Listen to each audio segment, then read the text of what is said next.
Bonsoir à tous et merci de nous suivre sur RTI 1. Dans 4 jours, les Ivoiriens seront appelés à élire celui qui devra conduire aux destinées du pays pour les 5 prochaines années. Au nombre des personnalités retenues par le Conseil constitutionnel, le candidat du RHDP, M. Alassane Ouattara, représenté sur ce plateau ce soir par son directeur national de campagne en charge du projet de société. Face aux électeurs et ce soir, pour 90 minutes, M. Patrick Achi, il présentera et défendra le programme de son candidat baptisé Une Côte d'Ivoire solidaire. Avec lui, nous évoquerons également le bilan de la gouvernance qui s'achève, puisque son candidat est le président sortant. M. Patrick Achi, bonsoir. Bonsoir. Et merci d'avoir accepté notre invitation. Merci. Alors, je ne serai pas seul à vous interroger, vous vous en êtes rendu compte. Avec moi sur ce plateau, 2 confrères, Jérôme Kouakou de Radio Côte d'Ivoire, également Michel Kofi, journaliste à Fraternité Matin. Bonsoir, chers confrères. Bonsoir, Sylvie. Cette émission est également en direct sur Radio Côte d'Ivoire et sur les supports digitaux de la RTI, RTI officiel et RTI Info. Monsieur Patrick Achi, comme je l'ai dit tantôt, vous représentez le candidat Alassane Ouattara du RHDP. Dites-nous, en 5 minutes, pourquoi votre candidat sollicite des Ivoiriens un nouveau bail? Vous avez la parole. Je vous remercie.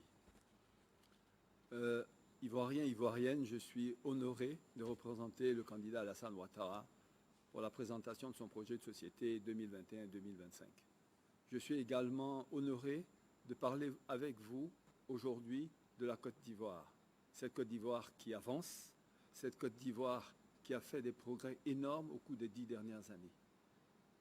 Je suis également heureux de vous parler du projet de société, en particulier sur un certain nombre de ces aspects extrêmement importants qui comportent tout ce que nous avons fait au cours des 10 dernières années. Notamment, nous avons été très bas, nous avons presque approché l'abîme, mais nous nous sommes relevés et nous sommes debout. Nous avons obtenu la paix. Nous avons reconstruit, réhabilité les infrastructures, notamment les routes, l'éducation, la santé, et nous avons pu également augmenter nos richesses, puisqu'aujourd'hui, nous avons, et nous pouvons le dire, multiplié notre revenu, notre richesse par tête d'habitant par 2 pour devenir celui qui est le premier de la CEDEAO. C'est une performance exceptionnelle que personne n'aurait imaginée il y a à peine 10 ans. C'est vrai, nous avons réalisé toutes ces performances, nous avons fait beaucoup ensemble, mais il y a encore de nombreux défis à relever. L'un de ces défis, c'est le défi démographique, la population. Nous sommes 25 millions et dans 10 ans, nous serons 35 millions, parmi lesquels la population active représentera 19 millions. Il va falloir pour ces 19 millions être capable de les laisser dans l'institut économique, leur trouver un emploi, leur définir un cadre de vie et construire les infrastructures nécessaires. Pour cela, le projet de société que nous vous présentons exige que nous puissions construire une Côte d'Ivoire plus stable, plus prospère et que nous puissions être plus solidaires. Cela, nous le ferons à travers 5 priorités. La première priorité sera naturellement de consolider la paix et la sécurité à l'intérieur de notre pays comme aux frontières. La deuxième priorité sera de tout mettre en œuvre pour transformer en profondeur notre économie afin d'accroître les richesses et de créer plus d'emplois. La troisième priorité, ce sera les régions. Il faudra amplifier le développement des régions afin de permettre aux Ivoiriens, où qu'ils soient, d'accéder aux mêmes opportunités. Et le 4e pilier, ce sera celui de la transformation en profondeur de l'administration et de la gouvernance de notre pays, afin de pouvoir relever effectivement les défis de la création de la richesse. Enfin, le dernier pilier, c'est celui de mettre l'Ivoirien, l'homme, au cœur du développement. L'Ivoirien qui doit être au début et à la fin de toute action que nous menons et que nous mettrons en œuvre au cours de ces 5 prochaines années. Pour cela, il faudra également continuer de faire ces efforts-là, aller 2 fois plus vite, aller 2 fois plus haut, aller 2 fois plus loin, pour atteindre cet objectif ambitieux de multiplier encore par 2 notre richesse par tête d'habitant afin de faire de notre pays un pays à revenus intermédiaires pour lequel la majorité de la population peut être considérée comme celui d'une classe moyenne. Voilà, madame, en quelques mots, l'introduction, ce que nous voulons et ce que nous avons l'intention de faire, notre candidat, au cours des 5 prochaines années. Merci, monsieur le représentant du candidat Alassane Ouattara, candidat du RHDP. Alors, une question que tous les téléspectateurs se posent en ce moment précis. On attendait votre candidat sur ce plateau, le candidat du RHDP, donc Alassane Ouattara, comme en 2010 et en 2015, où il s'est prêté à cet exercice démocratique de venir face aux électeurs. Et cette année, il décide de se faire représenter par vous. Pourquoi? Notre candidat, je crois, à chaque fois qu'il indique comment il est parvenu à ces résultats exceptionnels, dit je suis arrivé à ces résultats parce que nous avons travaillé ensemble avec 25 millions d'Ivoiriens. Mais il dit également j'y suis parvenu parce que j'ai travaillé avec une équipe autour de moi depuis plusieurs années, une équipe à laquelle je fais confiance, une équipe que j'ai pris le temps de former. Et il se trouve que dans la direction de campagne que nous avons aujourd'hui pour le président, dans cette équipe, je suis le directeur de campagne en charge du projet de société. Il lui a semblé donc opportun pour montrer, je dirais faire la preuve de ce qu'il dit, qu'il a bien à côté de lui un de ses collaborateurs qui a travaillé avec lui, qui est en charge d'un dossier et donc qui est capable de venir le présenter en son nom à la télé. D'autant que la AK permet effectivement cela. D'accord. Alors, dans votre propos introductif, vous avez résumé le projet de société 2021-2025. Et le premier pilier de ce projet, c'est la consolidation de la sécurité, de la paix et de la cohésion sociale. La paix sociale, monsieur le représentant du candidat, est à nouveau troublée 10 années après la crise post-électorale de 2010. Un commentaire là-dessus? Oui, moi, pour ce qui me concerne, je ne vois pas que cette paix soit vraiment troublée. Je pense que dès que le président a eu donc accédé au pouvoir en 2011, le premier souci qu'il a eu, c'était bien sûr la paix, la cohésion sociale et la réconciliation.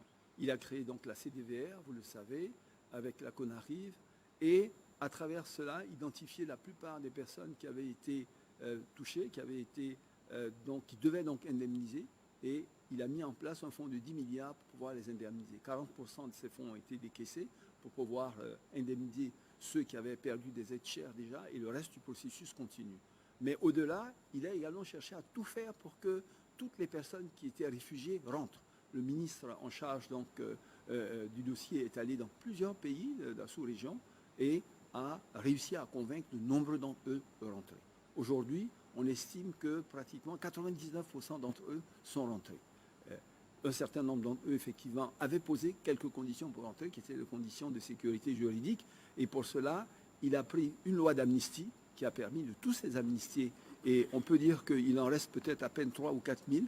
Et ceux qui ne sont pas rentrés, en réalité, ils mènent aujourd'hui une vie dans ces pays où ils sont. Soit ils ont une nouvelle vie professionnelle, soit ils ont une nouvelle vie de famille. Donc ils estiment qu'ils sont heureux là où ils sont.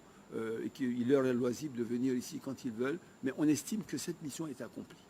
Au-delà de cela, on a effectivement eu quelque chose de très important qui est peut-être passé inaperçu, c'est qu'au bout de 6 ans, après la crise, l'ONUCI est rentrée.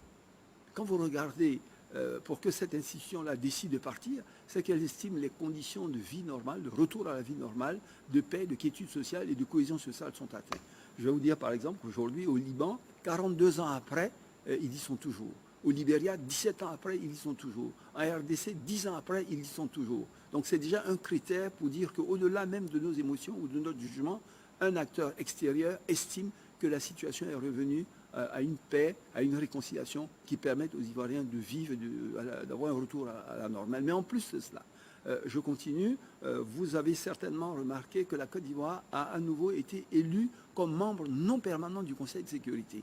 C'est-à-dire qu'elle a tellement bien réussi sa sortie de crise que les pays du monde ont accepté qu'elle vienne pendant 2 ans partager avec donc, ces pays-là son expérience de sortie de crise. Donc quand vous regardez, je dirais, tout cela, vous conviendrez avec moi qu'on n'est plus au stade véritablement d'une société dont on peut dire qu'il n'y a pas de paix sociale, qu'il n'y a pas de réconciliation, qu'il y a des problèmes. Non, je pense que... Alors, comment vous expliquez alors les troubles qu'on connaît dans ce pays depuis un moment? Les troubles qu'on connaît dans ce pays depuis un moment et qui sont localisés sont le fait de politiciens qui manipulent ici et là quelques jeunes qu'ils jettent à la rue pour défendre des intérêts personnels politiques. Mais je ne pense pas que ce soit des phénomènes qui touchent la majorité de la population et qui créent des tensions sociales dans des proportions que vous dites. Je pense que la paix sociale au sens du pays n'est pas troublée. Ce n'est pas le sentiment que j'ai. Or, avant même l'élection proprement dite, cette paix sociale est troublée. L'appel à la désobéissance civile de l'opposition est maintenu.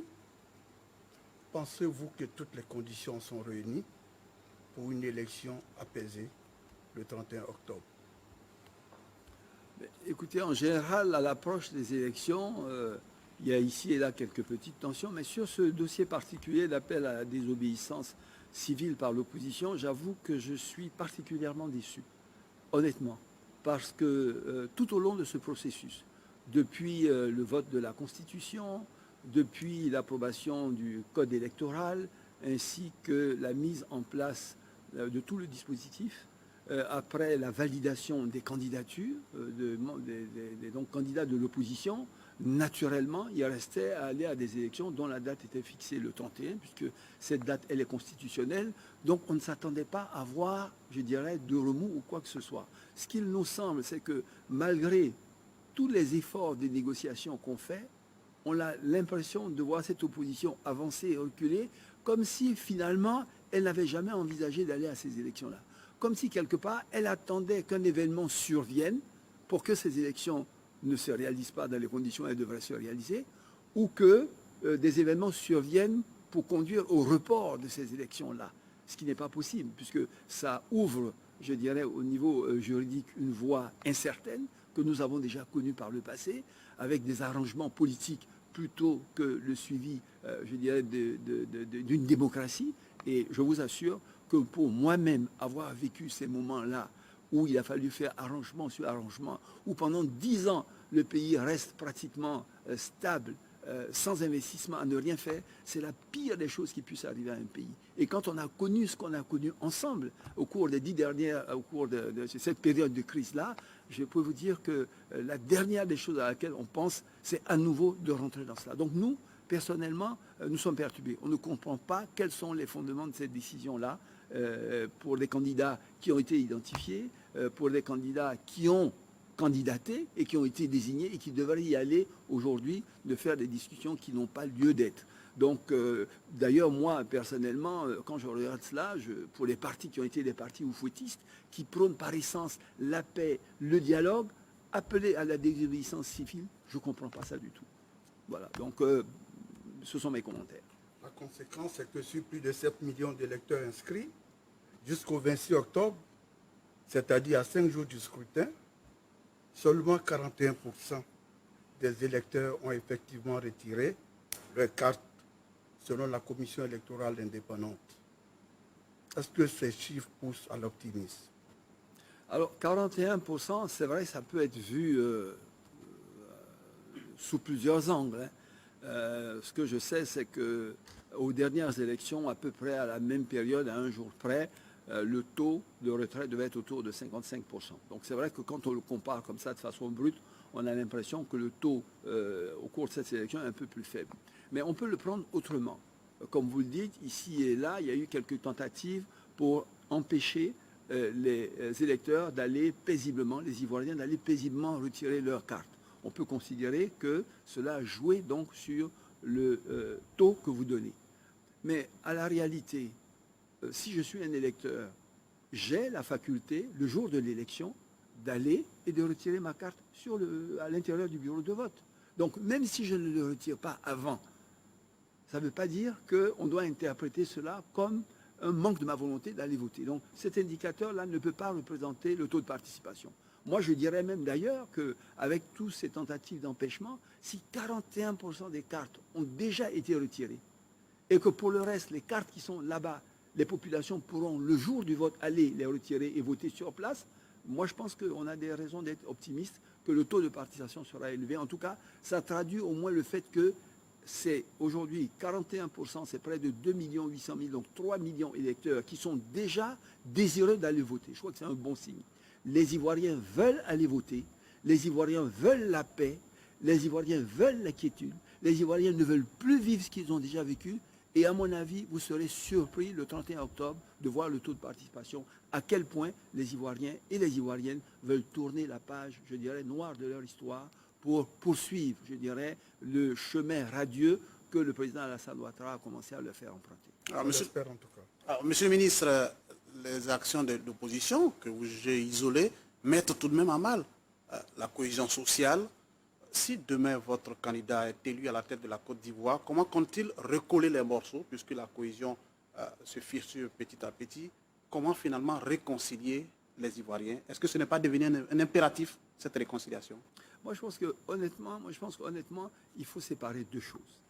Il y a la cohésion sociale, il y a l'entente, il y a la réconciliation entre les Ivoiriens qui vivent au quotidien, qui vont au travail ensemble, qui vont au marché, qui vont dans des activités de loisirs, etc. Pour ceux qui vivent aussi bien dans les zones urbaines que dans les zones rurales, moi en particulier, dans ma fonction de président de conseil régional, au quotidien, je suis avec ces populations-là, je ne vois pas, quand je les approche, quand ils sont amenés à me faire des doléances, je ne vois pas que le sujet permanent qui les préoccupe soit un sujet de réconciliation. Ils ont des projets qu'ils veulent qu'on les aide à faire. Ils ont des soucis sur la réhabilitation de leur route, de l'eau, de l'électricité, etc. Je pense que la question de la réconciliation est une question des politiques, de la classe politique. Et je suis d'accord avec vous, à partir du moment où cette classe politique a des problèmes et n'est pas réconciliée, on a le sentiment qu'elle impacte la population sous une forme ou une autre. Pas toute la population, pas au quotidien, mais à certains moments comme ceux-là où ils cherchent à, faire accroître la tension. Donc, bien sûr, après ces élections, le président est toujours ouvert à des discussions, à des débats entre les autres membres de l'opposition pour que la Côte d'Ivoire continue d'être en paix. D'ailleurs, je voudrais vous informer qu'il n'a jamais arrêté de dialoguer. Il n'a jamais arrêté d'être ouvert sur ces questions de discuter. Si vous avez suivi récemment les tours qu'ont fait les institutions comme l'ONU, la CEDEAO ou l'Union africaine, qui sont venus ici pour essayer justement de poursuivre le dialogue et de poursuivre les échanges, le président est resté toujours ouvert. Ils ont même poussé pour que des efforts soient faits et le président était prêt à faire des concessions, en particulier concernant la CEI. Ils ont été attendus, ils ne sont pas venus. J'ai même cru entendre, et je pense qu'il y avait une rencontre prévue, le chef d'État en parlait dans le cadre d'une interview qu'il a fait il y a quelques heures, sur une rencontre entre lui et le président Bédié, pour pouvoir continuer, je dirais, à discuter pour que la Côte d'Ivoire, les élections se passent en paix, que tout se passe bien avant, pendant et après les élections. Vous promettez donc que ce sera un pas important de votre programme à venir? Oui, je pense que, c'est ce que je dis, ça a toujours été dès sa prise de fonction. En 2011, jusqu'à aujourd'hui, le président a toujours été préoccupé de ce que la paix et la cohésion sociale soient un axe majeur de sa politique.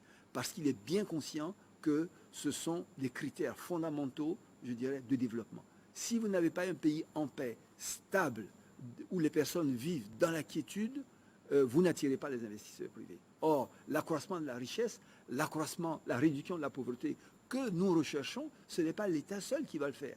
C'est parce que le privé va venir. Donc, attirer le secteur privé, développer, votre pays, c'est être capable de le maintenir dans la paix, dans la stabilité, dans l'entente. Non seulement à l'intérieur, mais également pour tous ceux qui, n'y sont pas, mais viennent y vivre. Donc, oui, je pense que ce dialogue se poursuivra. Il est ouvert à des échanges à tous les niveaux pour que tout soit fait pour que la Côte d'Ivoire reste en paix, que les populations vivent en paix et que cet énorme travail qui a été fait, collectif, comme je l'ai dit, avec lui, avec nous, avec tous les Ivoiriens, pour réussir à partir de si loin, pour arriver si haut, ne s'arrête pas. Pour nous, mais également pour les générations futures. On leur doit ça. Et il sera capable de faire tous ces efforts. Il a la volonté de faire tous ces efforts. Donc, ce dialogue se poursuivra, je peux vous le confirmer. Monsieur le ministre, vous l'avez indiqué tantôt, au plus fort de la crise, des milliers d'Ivoiriens ont quitté le pays pour se retrouver ailleurs, soit exilés ou réfugiés. Les chiffres officiels disent que 97% de ces Ivoiriens sont rentrés. Il reste encore 3%, ce qui correspond à peu près à 20 000 Ivoiriens qui sont en dehors du pays. Ce n'est pas leur place là-bas. Si demain, le candidat Alassane Ouattara, à nouveau à la tête du pays, comment faire revenir ceux-là? Comment les convaincre de retourner au pays? Ben en fait, moi, je devrais même vous demander également, vous poser également la question, parce que qu'est-ce qui peut empêcher un Ivoirien réfugié à l'extérieur de rentrer chez lui alors qu'il n'a absolument rien à craindre à particulier de la justice? Parce que, comme je vous l'ai dit, quand le ministre elle-même se déplaçait de pays voisins en pays voisins pour aller les rassurer, pour aller leur parler, l'un des sujets sur lesquels il revenait le plus souvent, c'était la peur que des poursuites judiciaires puissent être, je dirais, entreprises à leur encontre. Et donc, l'élément clé, ce qu'ils demandaient, c'était cette loi d'amnistie. Ils sont amnistiés. Donc, qu'est-ce qui peut vous empêcher de rentrer chez vous quand vous n'avez rien à craindre? Pour moi, et je vous le redis, d'abord le chiffre de 21 000, comme je vous l'ai dit, on n'est pas tout à fait d'accord, parce que là, vous prenez les décomptes du HCR. Le HCR, lorsque vous êtes allé comme réfugié et que vous êtes marié et que vous avez eu des enfants, une femme, 4 enfants, donc vous êtes 6, ils considèrent que vous êtes 6 réfugiés, parce que c'est une famille de réfugiés, alors qu'en fait c'est un réfugié. Mais le vrai décompte, comme je dis, il est autour de 3 000 à 4 000. Les 21 000, c'est quand vous ajoutez les familles qu'ils ont fait, etc. La deuxième chose, mais certains, pendant ce temps, ont trouvé des activités, ont trouvé une affaire, vivent là-bas, ont recréé une famille, sont bien. Mais on ne va quand même pas, pour tout simplement chercher à avoir des bons chiffres et que vous soyez satisfait que 100% sont revenus, leur dire arrêtez votre travail, laissez votre famille, venez ici pour qu'on soit content. Moi, je vous dis que tous ceux qui pouvaient et avaient envie de venir sont venus. Ceux qui sont là-bas, ce sont des Ivoiriens qui sont immigrés, qui sont bien là où ils sont, qui reviennent de temps en temps voir leur famille, comme il en existe par le monde. Mais le problème de l'empêchement de venir parce que des contraintes ici ne leur permettraient pas de le faire, ce contexte-là n'est plus aujourd'hui. On est vraiment dans une Côte d'Ivoire où pour ça, on a tourné la page. On pourra continuer de les convaincre. On pourra continuer de les convaincre. On continuera toujours de les convaincre si il y en a qui demandent à être convaincus. D'ailleurs, si vous en connaissez, moi-même, je suis prêt à aller et à les convaincre. Si vraiment ça pose un problème d'être rassuré, honnêtement. Là, je répète encore une fois, le souci du président de la République, qui a pour ambition de faire de ce pays un grand pays dans le continent, c'est de faire en sorte qu'on accélère la production de la richesse et la création d'emplois. Et vous ne pouvez pas le faire tant que vous n'avez pas un environnement de paix, de stabilité, de cohésion sociale. Donc c'est un souci permanent. Chaque fois que quelque chose peut remettre cela en cause, il est ouvert et prêt à tout dialogue afin qu'on arrive à cette situation. Monsieur le ministre, un sujet sur lequel les Ivoiriens vous attendent sûrement, c'est bien le retour des leaders politiques. Je parle là de l'ancien président Laurent Gbagbo, je parle aussi de Guillaume Soro et de Charles Blé Goudé. Le président veut absolument que la Côte d'Ivoire demeure en paix et que nous puissions continuer notre marche. Ce sont des personnalités importantes pour la Côte d'Ivoire. Demain, comment les convaincre, les rassurer qu'ils peuvent regagner la mère patrie? Mais là également, je crois que le président, à l'issue d'une interview récente sur ces questions-là, a exprimé des positions claires et sans ambiguïté. Je pense que ça a été largement repris dans la presse et vous devez connaître ses positions. En ce qui concerne, pour en dire quelques mots, le président Laurent Gbagbo, il est dans une procédure d'appel. À l'issue de cet appel, le président a dit qu'il était tout à fait ouvert à des discussions et à prendre des initiatives pour que le président Gbagbo rentre, comme ancien chef d'État, ça ne posait aucun problème. En ce qui concerne Guillaume Soro ou Blé Goudé, ils sont sous le coup de condamnation, la justice suivra son cours. Voilà ce que je peux dire. D'accord. Alors, monsieur le ministre, toujours dans le temps de la cohésion sociale, donc de la réconciliation, il y a un volet très important qui est la réparation des victimes des différentes crises que le pays a connues. Alors, il y a eu des indemnisations on va dire, de victimes, mais il y a également un gros lot qui concerne les personnes qui ont perdu des biens pendant cette crise-là. Est-ce que quelque chose est prévu? Est-ce qu'on est prêt à démarrer enfin cette phase d'indemnisation? 300 000 personnes, c'est exactement ce que relève le fichier de la CONARIV. Exact. Je pense qu'il y a eu effectivement beaucoup de discussions sur ce sujet. Comme je vous l'ai dit, 10 milliards ont été les premiers fonds qui ont été débloqués. Sur ces 10 milliards, on a privilégié bien sûr ceux qui ont perdu des aides chères, ceux qui ont été blessés, ceux qui ont souffert sous toutes ces formes dans leur chair. Et donc le processus qui doit permettre d'indemniser les personnes qui ont perdu des biens sur la base de cette liste continue.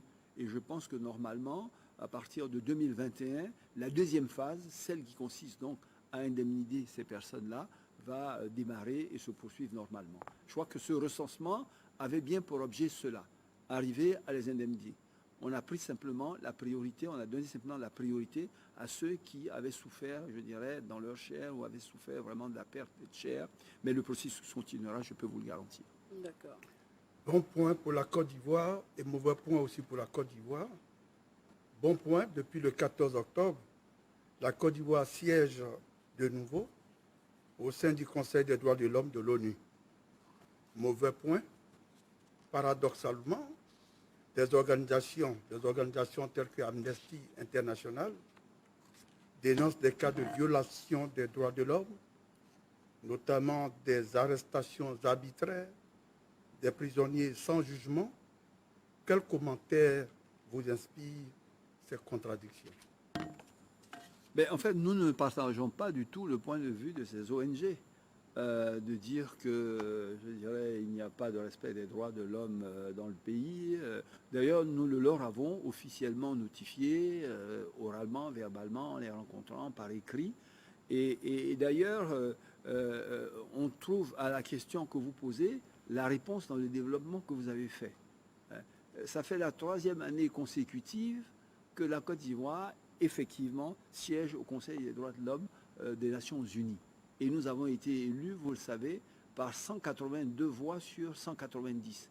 Donc, quand 182 pays dans le monde estiment que vous n'avez pas de problème, je veux dire, d'atteinte aux droits humains, bien, les ONG, elles sont locales, elles ont leur avis, elles peuvent dire ce qu'elles veulent, on est dans un pays de liberté, mais convenez avec moi que si elles avaient raison et que ce qu'elles disaient était vrai, ce n'est pas 180 pays dont pour la plupart les ambassadeurs sont ici, qui sont extrêmement bien renseignés.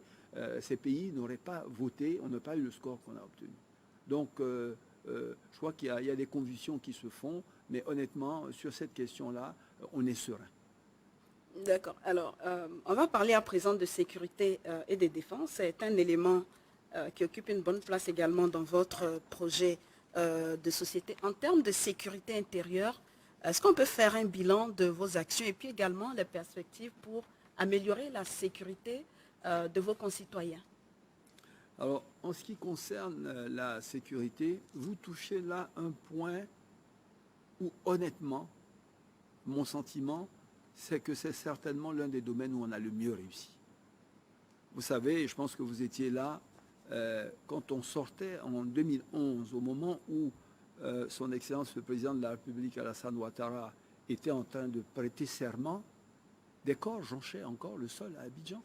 Il y avait encore des tirs dans certains quartiers. Il y avait encore des mercenaires ici et là, une armée, des paramilitaires. On était dans un environnement extrêmement délictueux en matière de sécurité.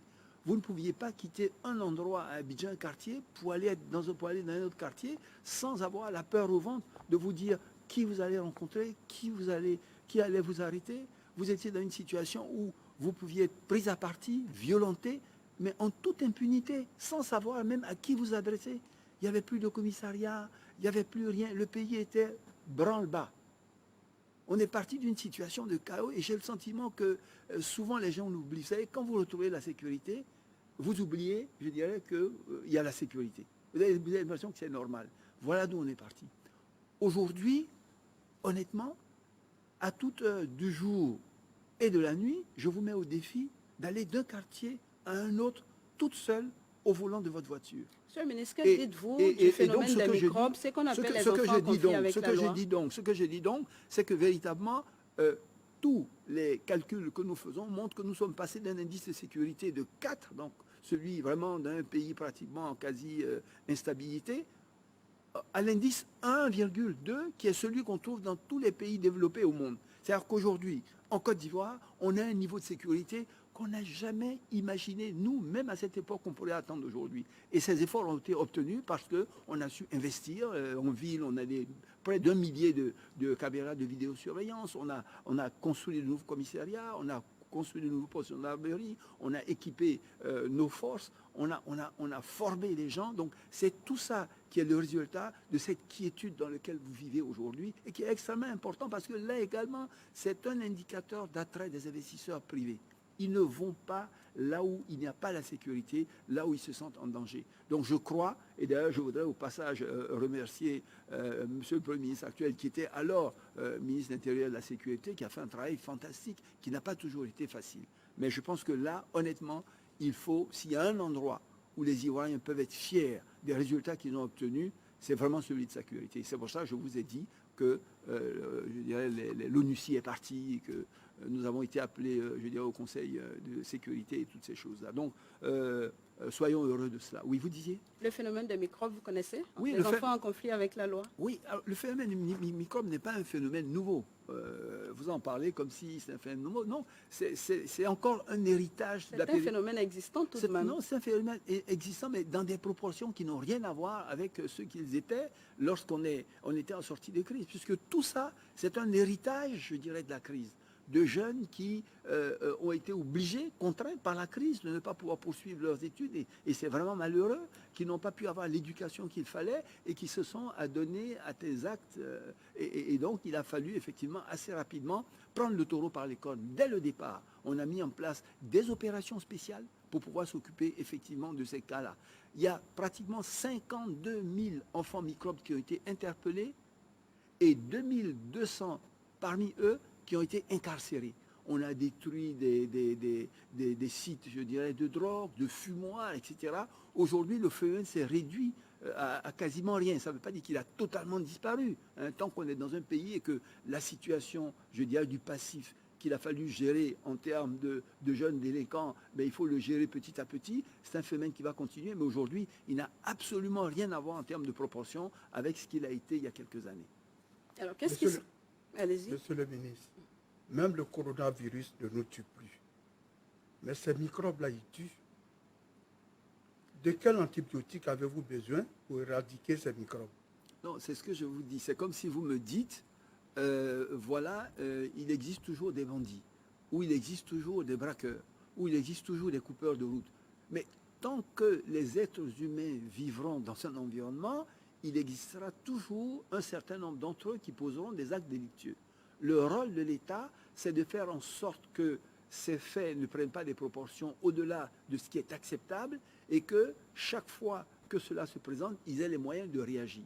Donc ce que je vous dis, c'est que le phénomène de microbes est un phénomène dont nous avons hérité, qui avait des proportions, mais qui aujourd'hui a été réduit à sa plus simple expression. Nous avons mis des comités consultatifs, je dirais, dans chacune des communes où il y a des religieux, où il y a des maires, où il y a des éducateurs, pour pouvoir déjà prévenir. Donc nous avons fait de la prévention. Ensuite, nous avons fait de la répression. C'est ce que je vous ai dit. Vous avez vu un peu, pour interpeller un tel volume de jeunes, 52 000, vous voyez ce que ça représente. Il y a eu un travail énorme, des opérations spéciales. Et aujourd'hui, nous sommes dans la phase du suivi. D'accord? La prévention continue toujours. La grosse partie de la répression est terminée. Nous faisons du suivi. On a mis en place des équipes de policiers pédestres qui marchent à pied dans les quartiers. Aujourd'hui, on est en train d'accroître justement le ratio police par nombre d'habitants pour atteindre un nombre de 1 policier pour 400 personnes pour pouvoir encadrer encore plus les quartiers et réduire ces phénomènes-là.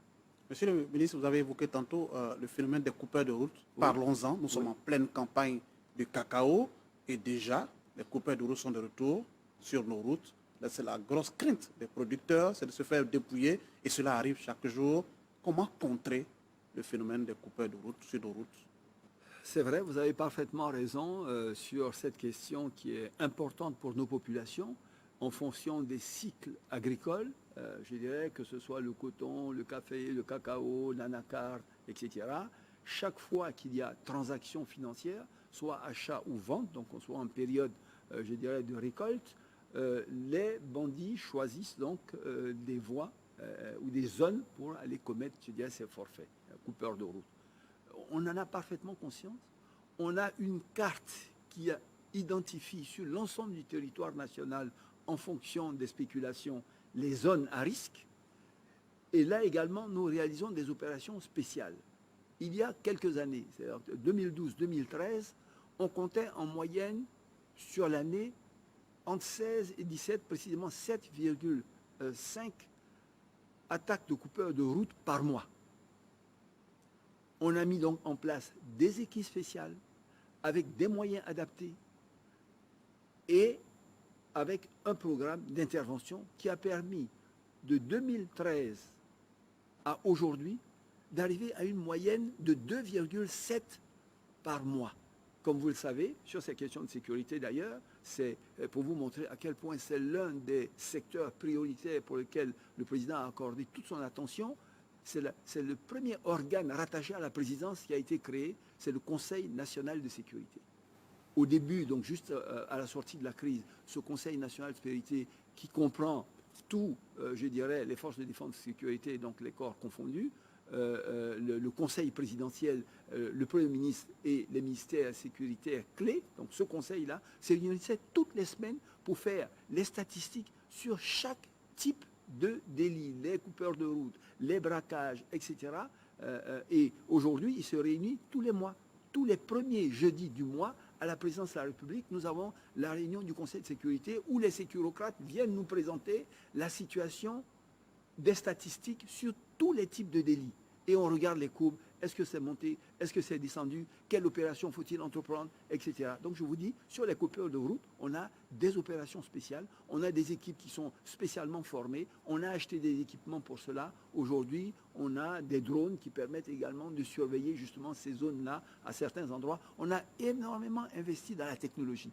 C'est ce qui fait notre force aujourd'hui en matière de sécurité, que ce soit l'informatique, que ce soit les vidéocaméras, que ce soit la technologie, que ce soit la police scientifique. On a aujourd'hui des équipements pour lesquels on n'a rien, je dirais, à envier à des pays développés et qui donnent des résultats patents. Donc, je me résume, coupeur de route 2012, 16,5 par mois, 2019, 2,7 par mois. Les investissements vont se poursuivre dans ce secteur, la sécurité. Oui, mais les investissements forcément vont se poursuivre. Vous parlez justement de sécurité intérieure. Ouais. Sur la sécurité, ils vont forcément se poursuivre en équipement. Comme je vous le dis, l'objectif, il y a des ratios. Si vous voulez pouvoir obtenir un niveau de sécurité suffisant, vous êtes obligé d'avoir un certain nombre, par exemple, de policiers par population. L'objectif qu'on veut, c'est d'avoir un policier pour 400 habitants, par exemple, donc dans les années à venir. Donc, il va falloir recruter des hommes, il va falloir former des hommes, il va falloir équiper des hommes, et c'est des investissements importants qu'on fait dedans, parce qu'on a bien conscience, comme je vous le dis, qu'un des facteurs clés d'attrait des investisseurs privés, c'est la sécurité. C'est vrai pour les populations qui y vivent, je dirais, mais dans l'analyse qui est faite, comme vous savez, les grandes fortunes, je dirais, de par le monde, qui cherchent à investir leurs ressources dans des pays, dans les critères qu'ils prennent pour pouvoir décider où ils vont, la question de la sécurité vient certainement en numéro 1. Donc ce que nous le faisons pour nous-mêmes, pour nos populations, mais dans le cadre de la stratégie que nous développerons tout à l'heure sur le développement du secteur privé et l'attrait des investisseurs privés, c'est également un facteur déterminant. Donc nous continuerons l'investissement vraiment dans ces secteurs-là pour pouvoir rester dans les standards où nous sommes aujourd'hui, donc ne pas aller au-delà de entre 1 et 1,2% en termes d'indice de sécurité. Autre forme d'insécurité qui a un visage plus hideux, c'est le terrorisme. Quelle est votre stratégie pour lutter contre ce phénomène qui met à mal la stabilité nationale, sous-régionale et mondiale? Je suis d'accord avec vous, c'est l'un des visages peut-être les plus hideux, je dirais, qu'on connaisse au monde,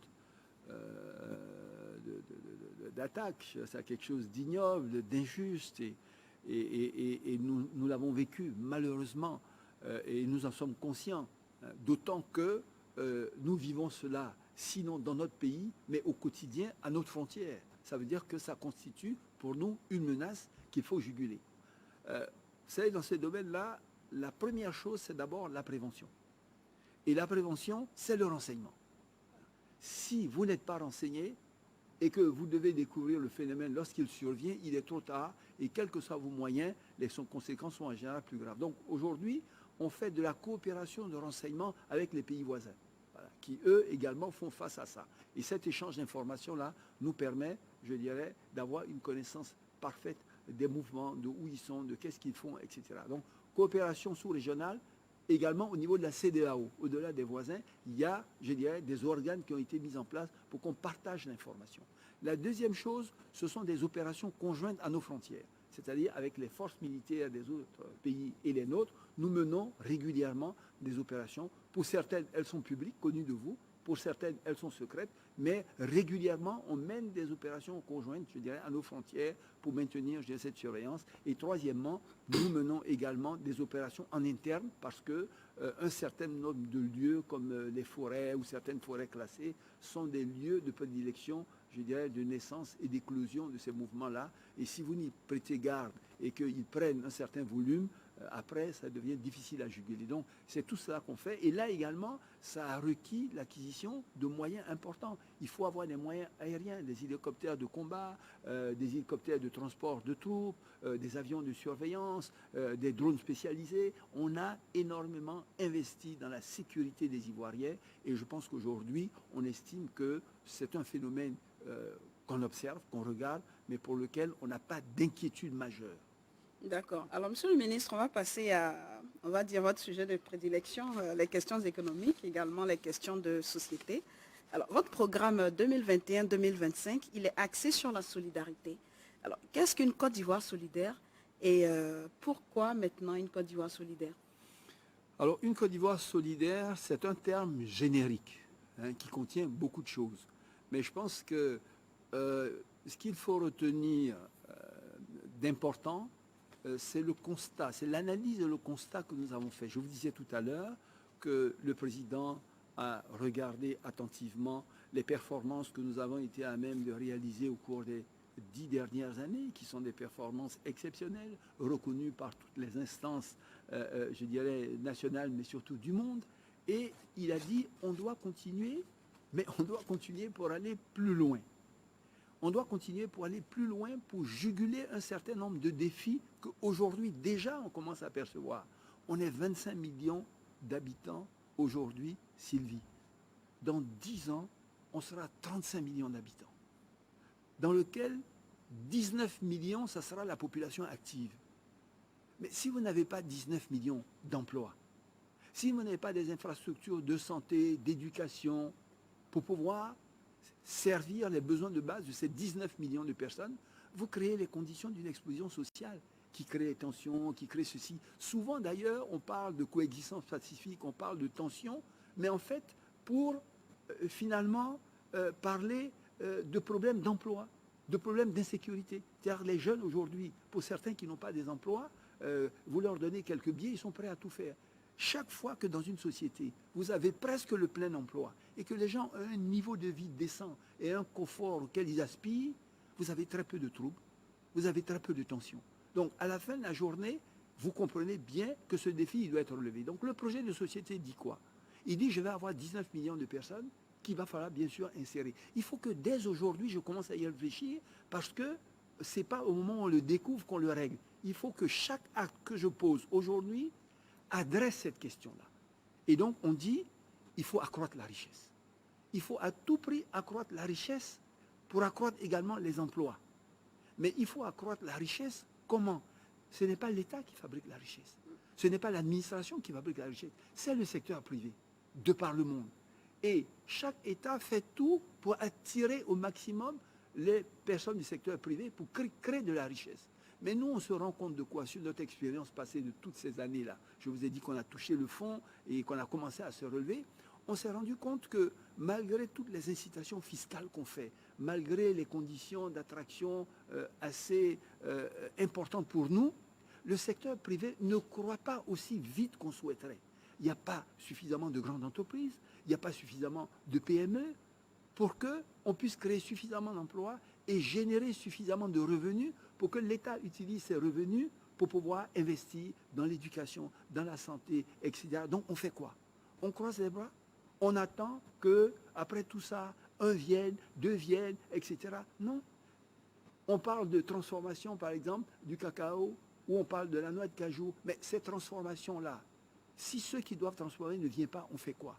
Alors on a été voir un peu. Dans un certain nombre de pays qui, il y a environ 40, 50 années en arrière, étaient à peu près au niveau de développement économique où nous étions, et qui, 50, 60 ans après, sont bien au-devant, je dirais, de nous en termes de résultats et de performance.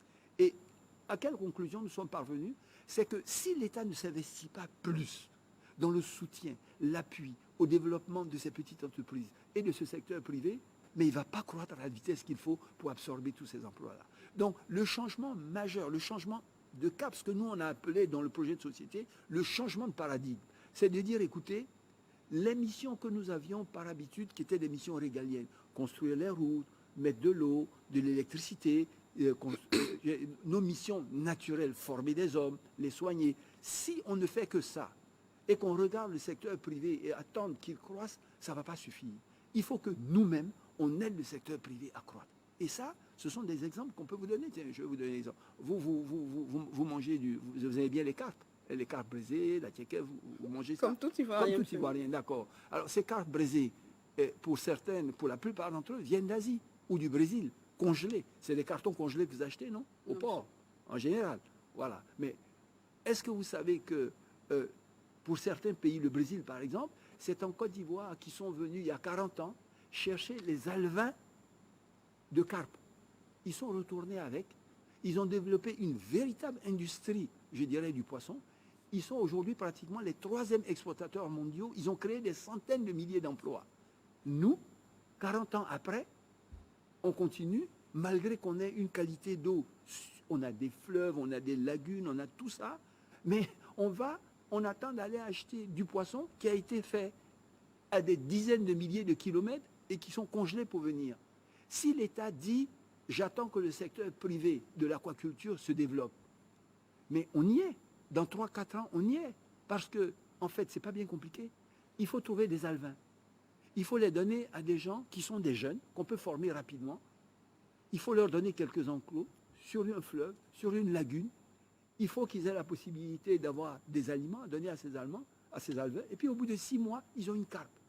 Et cette carpe, ils peuvent la vendre.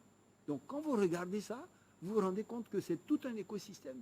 Parce que celui qui produit les alevins, il est du secteur privé. L'État peut l'aider à s'installer. Celui qui nourrit le poisson et le fait grandir, c'est une autre entreprise. Il est du secteur privé. On peut lui donner une parcelle d'eau, l'aider à avoir une cage. Celui qui fabrique l'aliment que le poisson doit manger, il a une petite activité, il a une PME. Lui-même, pour fabriquer l'aliment, a besoin de matières premières qui est du maïs. Il achète ce maïs chez un planteur de maïs, qu'on l'aide à s'installer. Vous voyez que vous créez tout de suite un écosystème qui est capable non seulement de couvrir les 200 000 tonnes de poissons qu'on produit aujourd'hui, donc ne plus l'importer, mais éventuellement l'exporter. Et l'État va aussi loin que les aider à commercialiser. C'est-à-dire, moi, je vais dans certains pays où ils importent la carpe, et puis, en diplomatie économique, je dis à mon ambassadeur, écoute, recherche des marchés pour mes privés. Aujourd'hui, le privé, il doit se lever tout seul pour aller chercher ces marchés. Mais quand on regarde l'évolution du monde, on se rend compte que finalement, les États eux-mêmes s'impliquent pour les besoins de leur balance commerciale à aider le secteur privé à se développer. Donc, pour me résumer, pour revenir sur véritablement l'Ivoirien solidaire, c'est de dire que tout ce qui doit être mis en œuvre pour permettre à l'Ivoirien de créer de la richesse, où qu'il soit, pour être entrepreneur ou pour employer d'autres Ivoiriens, et pour générer des revenus qui permettent à l'État de construire les infrastructures, c'est ça qui va permettre à la Côte d'Ivoire de se développer pour pouvoir avoir le plein emploi. Et pour ceux qu'on n'aura pas réussi à insérer dans la vie économique et sociale, qui seront pour certains des handicapés, parce qu'il y a des handicapés de toute nature, que ces ressources puissent également permettre de financer ces handicapés dans diverses activités pour qu'ils puissent aspirer également à un bien-être et à une vie normale. Donc une Côte d'Ivoire solidaire, c'est une Côte d'Ivoire qui est l'administration, qui ne regarde pas le secteur privé en chaîne de faïence comme si c'était un acteur vers lequel on devait uniquement prélever des taxes. C'est un secteur privé qui ne regarde pas l'État comme étant un prédateur qui cherche à lui prendre des taxes et dont il se cache, mais dans un pays où les gens se rendent compte qu'ils ont un destin commun, que l'activité qu'ils mènent les uns les autres sont liées et que c'est au travers de cette synergie où l'administration se met au service du secteur privé, créateur de richesses, qu'on construit une nation solidaire où tous nous arrivons à mener une vie décente qui nous amène à ce que je disais, doubler notre revenu moyen par habitant et faire de notre pays un pays à revenu intermédiaire, un pays émergent, voire un pays développé. C'est un rêve, mais c'est un rêve qui peut devenir une réalité. En tout cas, nous y croyons. Oui, alors une Côte d'Ivoire solidaire, on peut se dire encore une promesse comme celle de l'émergence que vous avez évoquée. Vous l'avez promis il y a quelques années à l'horizon 2020 et là nous sommes en octobre 2020. Oui. Sur le représentant du candidat, est-ce que la Côte d'Ivoire est devenue émergente? Bien sûr, la Côte d'Ivoire est émergente. D'accord. L'émergence... et c'est quoi les signaux de... D'abord, voilà, on se trouve, un pays émergent, c'est un pays qui se trouve entre les pays les moins avancés et les pays développés. Toute cette frange-là, ce sont des pays émergents. Voilà. On dit pré-émergent, émergent, etc. Vous êtes dans l'émergence. Donc nous, on a passé le cap avec justement l'accroissement de notre richesse moyenne par habitant, qui est, comme je dis, le plus important de la CEDEAO aujourd'hui. On a quitté le cercle des pays les moins avancés pour arriver dans la frange des pays émergents. D'ailleurs, nous sommes les seuls avec le Ghana et le Nigeria en Afrique de l'Ouest à y être parvenus. Donc oui, nous sommes dans l'émergence, mais ça ne suffit pas. On veut aller plus loin. On est plus ambitieux pour les Ivoiriens. Comme je vous dis, en 20 ans, Oufoué qui est venu trouver un pays où il y avait pratiquement une forêt, il n'y avait absolument rien. 20 ans après, quand vous veniez à Abidjan, vous voyez le plateau là, comme vous voyez le plateau aujourd'hui? C'est comme ça que le plateau, avec ses immeubles, ses gratte-ciels, c'est comme ça que le plateau était il y a 40 ans, madame. Et les gens qui venaient de tous les continents des pays africains, quand ils arrivaient ici, ils se demandaient s'ils rêvaient. Du Maghreb, à part l'Afrique peut-être du Sud, en Afrique de l'Est, les gens avaient l'impression de rêver. Mais Oufoué y a cru. Oufoué a rêvé. Oufoué a rendu ça possible en 20 ans. Yamoussoukro, Abidjan, les autoroutes, les routes. Au moment où nous avions, nous, ici, 140 km d'autoroute d'Abidjan à Saint-Grobo, mais combien de pays en Afrique n'avaient même pas 10 km d'autoroute? Le problème, c'est qu'après Oufoué, pendant 30 ans durant, on n'a fait que chuter. Pour arriver en 2010 à avoir un niveau de richesse moyen par habitant qui était celui de 1960. C'est-à-dire au moment où Oufoué arrivait, le niveau de richesse moyen par habitant qu'il a trouvé et où il nous a fait monter, on a trouvé le moyen tout seul, en 30 ans, de tomber plus bas que jamais, en 2010. Et c'est de là qu'Alassane Ouattara a relevé le pays et qu'en l'espace de 10 ans, il a réussi à doubler cette richesse moyenne par habitant. Mais si on a pu le faire en 10 ans, il faut qu'on soit plus ambitieux. Et qu'on pense également que dans les 10 prochaines années, il faut doubler cette richesse moyenne par habitant. Et pour cela, il faut s'investir dans le secteur privé. Pas se substituer au secteur privé pour devenir nous-mêmes des acteurs du secteur privé, mais faire en sorte que les paysans qui n'ont pas pour vocation de rester paysans, on les voit, on les appelle paysans, mais un paysan, aujourd'hui d'ailleurs c'est un des problèmes clés en termes de l'entrepreneuriat, la modernisation de l'agricole, c'est un de nos secteurs clés, je dirais, dans ce nouveau projet de société. Aujourd'hui, quand on est un géant agricole, mais on a quand même des faiblesses. Quand vous regardez, que ce soit l'agriculture d'exportation, que ce soit les produits vivriers, que ce soit les fruits et légumes, mais quand vous regardez les techniques culturelles, aujourd'hui les gens font des champs d'igname avec la daba comme il y a 50 ans. Ils font les champs de manioc plantés comme ça, avec la machène comme il y a 50 ans. Ils n'utilisent pas d'eau, alors qu'aujourd'hui, personne n'imagine une agriculture moderne sans eau, sans irrigation. Ils n'utilisent pas d'engrais.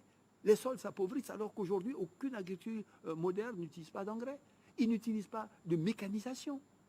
Donc aujourd'hui, rien que dans ce secteur-là, vous êtes capable dans tous ces secteurs-là de faire des paysans, des fermiers, des PME, créateurs de richesses, créateurs d'emplois, dignes, fiers, générant des revenus et capables de contribuer à la richesse de leur pays. C'est ça notre ambition. Mais si vous continuez également, je prends l'exemple par exemple, bon, vous prenez les gens qui ont, souvent il faut que ça parle concrètement aux gens. Vous produisez des mangues à Sidematiali ou vous produisez de l'ananas à Bonoa.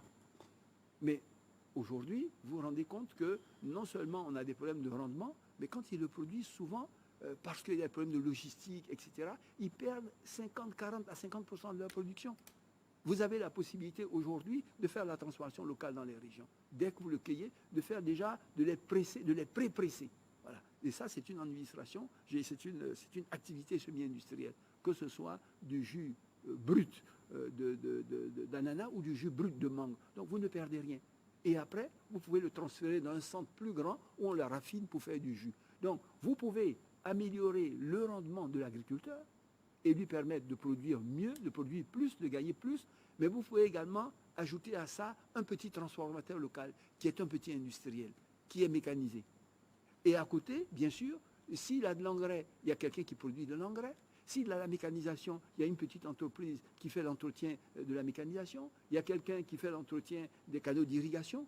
Vous créez un écosystème comme ça à l'intérieur d'une région. Et ça, c'est des créations d'emplois. Ça, c'est de la richesse. Et ça, en 10 ans, ça vous double votre revenu moyen par habitant. Voilà un peu, j'ai été un peu long, mais je pense que c'était important qu'on comprenne le fond, je dirais, du changement structurel important. Alors, quand vous avez décidé de faire ça, votre administration, votre gouvernance, il faut qu'elle suive. Parce qu'il faut être au service du secteur privé, il faut être à côté du secteur privé, il faut accompagner le secteur privé, parce qu'en fait, l'État ne paye pas l'État. C'est le secteur privé qui paye l'État. Quand on a conscience de ça, la main dans la main, je pense qu'on arrive à avancer très vite. C'est pour ça que l'État on a dit également accompagner pour dire, on va faire une transformation profonde de l'administration et de la gouvernance. Monsieur le ministre, malgré le taux de croissance moyen de 8% ces dernières années, le PNUD classe pourtant la Côte d'Ivoire parmi les pays faibles, avec de grandes inégalités. La Côte d'Ivoire même est classée à la 165e place, derrière des pays comme le Bénin, la Mauritanie, Madagascar. Dois-je dire, comme la Banque mondiale, que nous sommes au bord du paradis? Alors, je vais compléter la question, Monsieur le ministre. Avec de telles inégalités, comment on peut estimer que le pays est émergent? Alors, c'est ce que je suis en train de vous dire. L'élément de mesure, je dirais, des pays le moins avancés, du pays émergent, c'est déjà la richesse moyenne par tête d'habitant. Bien sûr, on dit moyenne. Si vous avez fait attention à mon projet de société, vous aurez remarqué que j'ai dit qu'une des priorités, la troisième, était la région. Parce que souvent, ces inégalités-là ont à voir avec les zones urbaines et les zones rurales, où les chances d'accès à un certain nombre de biens, à un certain nombre de services ne sont pas les mêmes. Donc, quand on focalise aujourd'hui la région comme devant être le centre, je dirais, du développement, ou quelle que soit, je dirais, la région où on se trouve, c'est-à-dire on développe au niveau de la région les infrastructures de base qui permettent aux entreprises de s'installer, aux personnes de trouver du travail et d'aspirer à un niveau de vie décent. En même temps, sur les chiffres que vous avez, parce que je les ai également, je pense que ces chiffres n'ont pas pris en compte les dernières évolutions de notre richesse moyenne par habitant, parce que pour calculer ce chiffre, pour arriver à ce chiffre, je dirais, qui est un agrégat d'éléments consolidés, un des éléments de l'agrégat, c'est la richesse moyenne par tête d'habitant. Si vous mettez à jour la richesse moyenne par tête d'habitant, vous allez voir que nous avons progressé en termes de rang.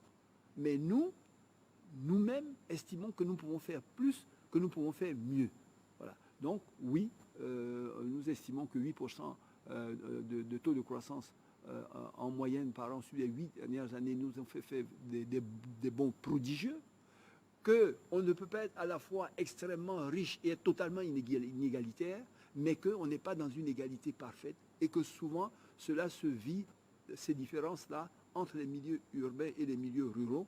C'est pour ça que le secteur de l'agriculture, sa modernisation et le développement, je dirais, du secteur agricole moderne, aussi bien que le développement des régions, est la priorité des priorités de notre projet Société 2021-2025.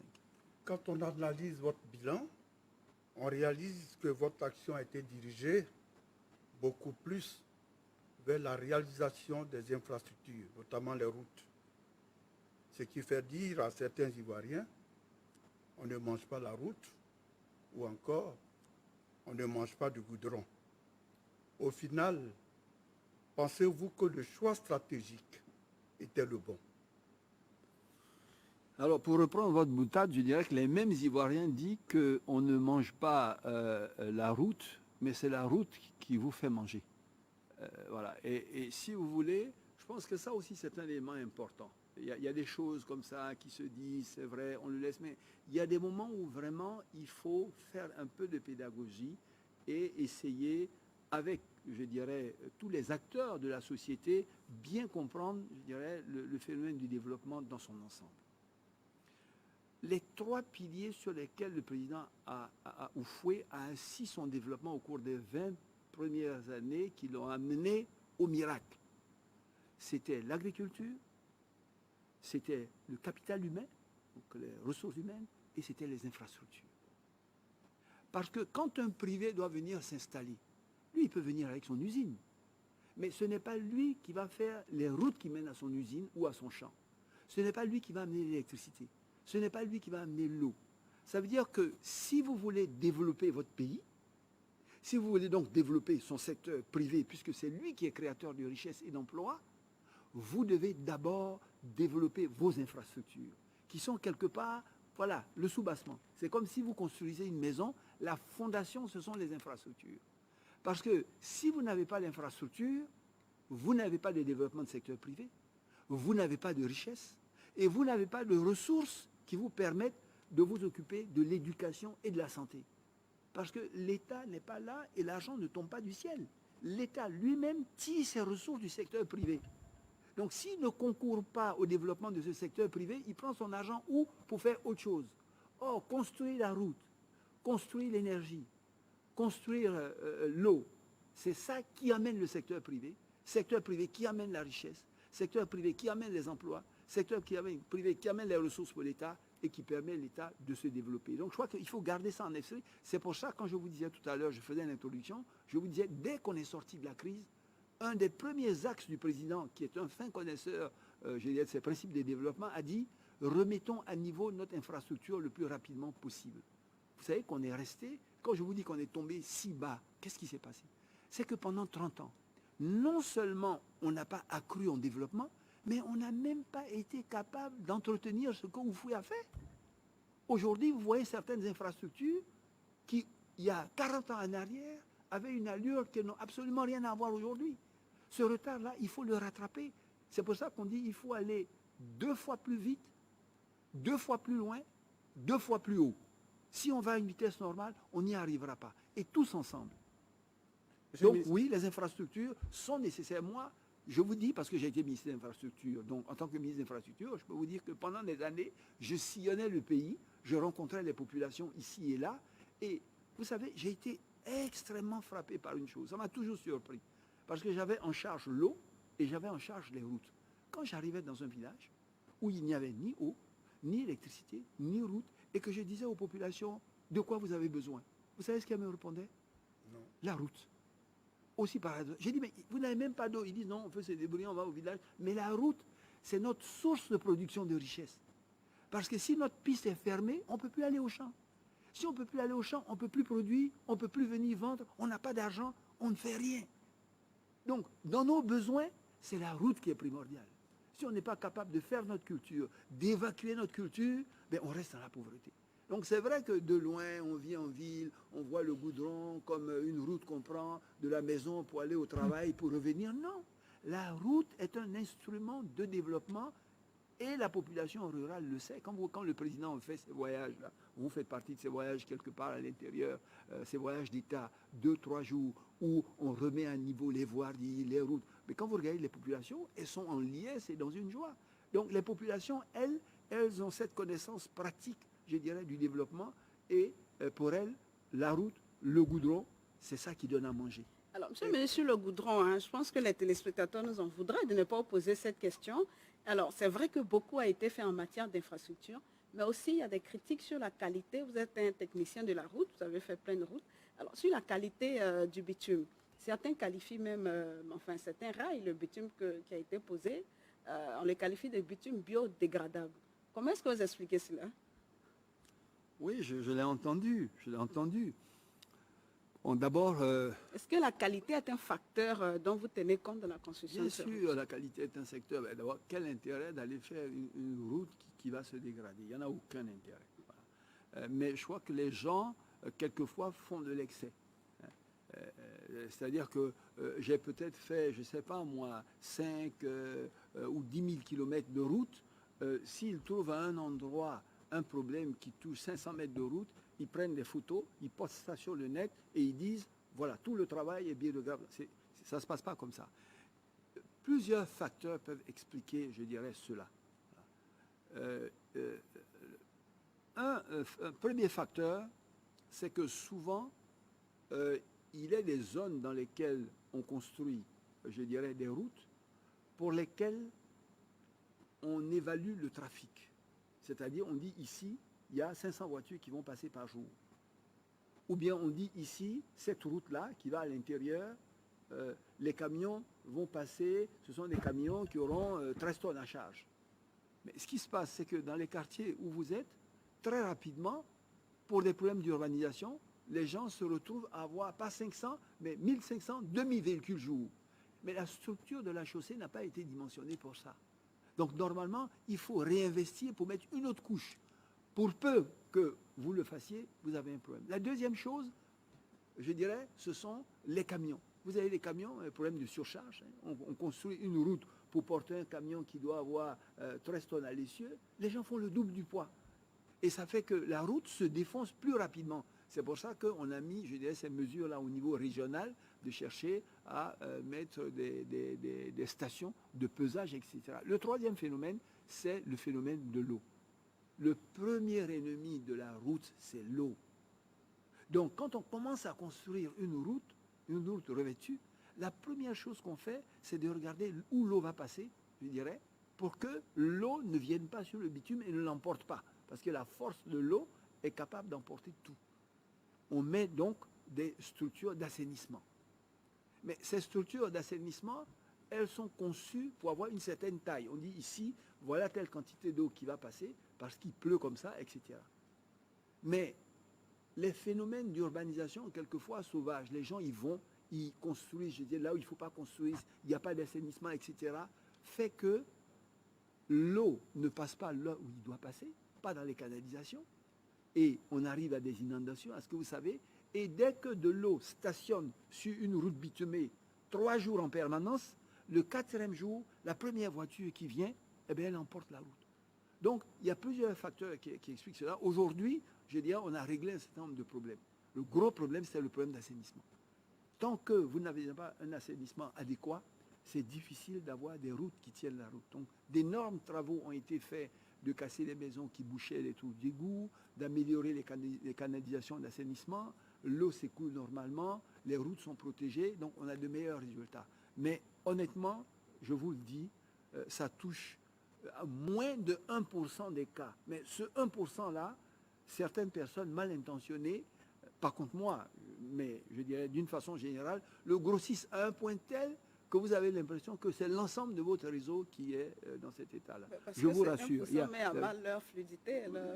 Oui, c'est vrai, mais non, les routes ne sont pas biodégradables. Elles ne sont pas biodégradables, elles sont de très bonne qualité. Et la Côte d'Ivoire, d'ailleurs, depuis Oufoué, ça je vous le rappelle, depuis Oufoué, et vous parliez de route, le réseau le plus important revêtu, je dirais, déjà à la fin des années 80, c'était plus de 6000 km de routes revêtues.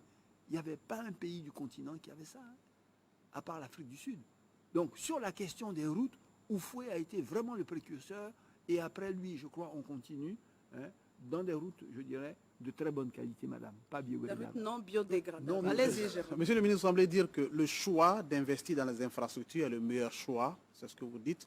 Un rapport de la Banque mondiale que j'ai pu consulter dit que les pays qui choisissent d'investir dans le capital humain gagnent plus que les pays qui choisissent d'investir dans les infrastructures.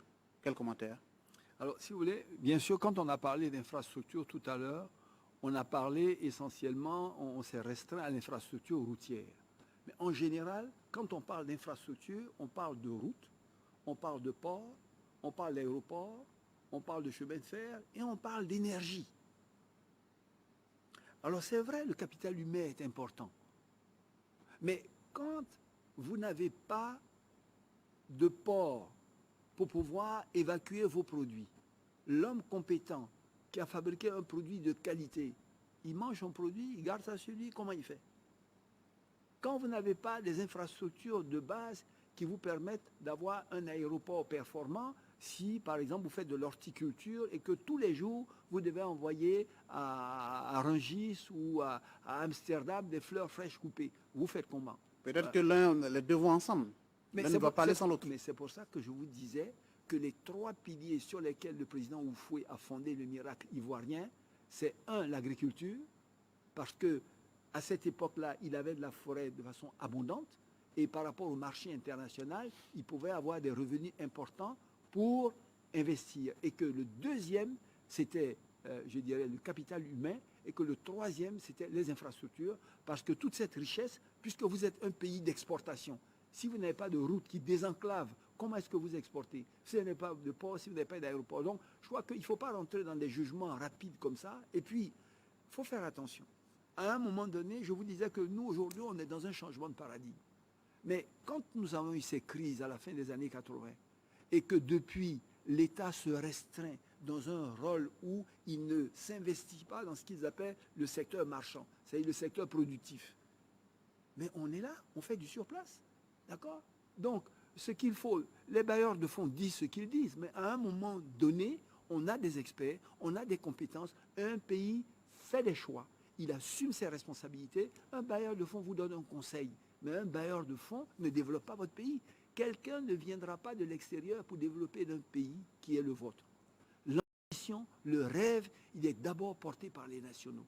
Donc, je ne conteste pas des commentaires que la banque peut être faits, mais je dis, quand je regarde les pays qui ont connu des développements fulgurants au cours des 30 dernières années, ce ne sont pas nécessairement ceux qui ont pris les conseils pour argent comptant. Ils ont écouté les conseils comme les conseils, ils les ont adaptés à leur réalité. Donc nous, c'est ce que nous sommes en train de faire. Voilà. Nous, aujourd'hui, on a décidé de s'intéresser beaucoup plus que par le passé au secteur marchand pour que celui-ci grossisse et que notre pays connaisse un développement radieux. Monsieur le ministre, je vous propose de parler de la lutte contre la pauvreté. Vous semblez le dire ce soir, le bilan de votre candidat est éloquent. En tout cas, c'est ce que vous nous faites entendre. 55% de pauvreté. Aujourd'hui, nous sommes à 39%. Les chiffres parlent d'eux-mêmes. Et pourtant, la Banque mondiale dit qu'en Côte d'Ivoire, il y a 10 millions de pauvres. C'est exactement le même nombre qu'en 2007.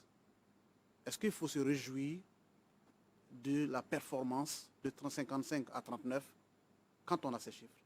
Ah oui, il faut se réjouir, absolument. Vous dites qu'en 2007, on avait 10 millions de pauvres. Oui. C'est ça.